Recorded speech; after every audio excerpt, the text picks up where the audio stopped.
Hello guys, ഞാൻ ഇന്ന് വന്നിരിക്കുന്നത് ഞാൻ 2 ടോപ്പ് മീഷോയിൽ നിന്ന് ഓർഡർ ചെയ്തിട്ടുണ്ടായിരുന്നു. അപ്പോൾ അത് വന്ന് അതിൻ്റെ അൺപാക്കിങ്ങിനാണ്. ഫസ്റ്റ് തന്നെ ഒരു ജീൻസിന് ഇടാൻ പറ്റുന്ന ഒരു നീ ലെങ്ത്തിൽ ഇറക്കമുള്ളൊരു ടോപ്പാണ്. അത് മെറൂൺ കളറിൽ ആണ് വന്നിരിക്കുന്നത്. ഞാൻ രണ്ടും എക്സൽ സൈസാണ് ഓർഡർ ചെയ്തിരുന്നത്. ഇത് വന്ന് മെറൂൺ കളറിൽ നല്ല മുട്ടിൻ്റെ അവിടെ ഒരു ഇറക്കമുള്ള ടോപ്പായിരുന്നു. കൈയൊക്കെ ഫുൾ സ്ലീവ് തന്നെ ഉണ്ടായിരുന്നു. എനിക്ക് നല്ല ഡൗട്ട് ഉണ്ടായിരുന്നു ഫുൾ സ്ലീവ് ആവുമോയെന്ന്. പക്ഷേ ഫുൾ സ്ലീവ് തന്നെ ഉണ്ടായിരുന്നു. വി നെക്കിലാണ് വന്നിരിക്കുന്നത്. ഇത് റയോൺ മെറ്റീരിയലാണ് കേട്ടോ.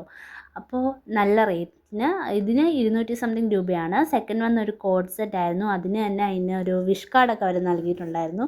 ഇത് വന്നിട്ട് കോഡ് സെറ്റ് വന്നിട്ട് കോട്ടൺ മെറ്റീരിയലാണ്. നല്ല കളറുള്ള ഒരു ഓഫ് വൈറ്റ് പോലത്തെ ഒരു ക്രീം കളറ് ബ്ലൂ കളറും കൂടെ ചേർന്ന് നല്ല കളറല്ലേ. ഇത് ഹാഫ് സ്ലീവാണ്. കോളർ നെക്കാണ്. പിന്നെ ബാക്കിൽ വള്ളിയൊക്കെ കെട്ടി നൽകിയിട്ടുണ്ട്. പിന്നെ പാൻറ്റ് വന്നിട്ട് നമുക്ക് ഇലാസ്റ്റിക് ഉണ്ട് കേട്ടോ. ഫ്രണ്ടിൽ വന്നിട്ട് ഇലാസ്റ്റിക് ഉണ്ട്. അത് നല്ല ഇറക്കമൊക്കെ ഉണ്ടായിരുന്നു. നല്ല നല്ല ഡ്രസ്സായിരുന്നു ഇത് രണ്ടും. ഇതിന് 400 സംതിങ് രൂപയാണ്. അപ്പോൾ എല്ലാവർക്കും വിചാരിക്കുന്നു. ലിങ്ക് ഞാൻ സൈഡിൽ കൊടുത്തേക്കാം. അപ്പോൾ ഈ വീഡിയോ ഇഷ്ടപ്പെട്ടുള്ളവർ ലൈക്ക് ചെയ്യുക, കമൻറ്റ് ചെയ്യുക, സബ്സ്ക്രൈബ് ചെയ്യുക.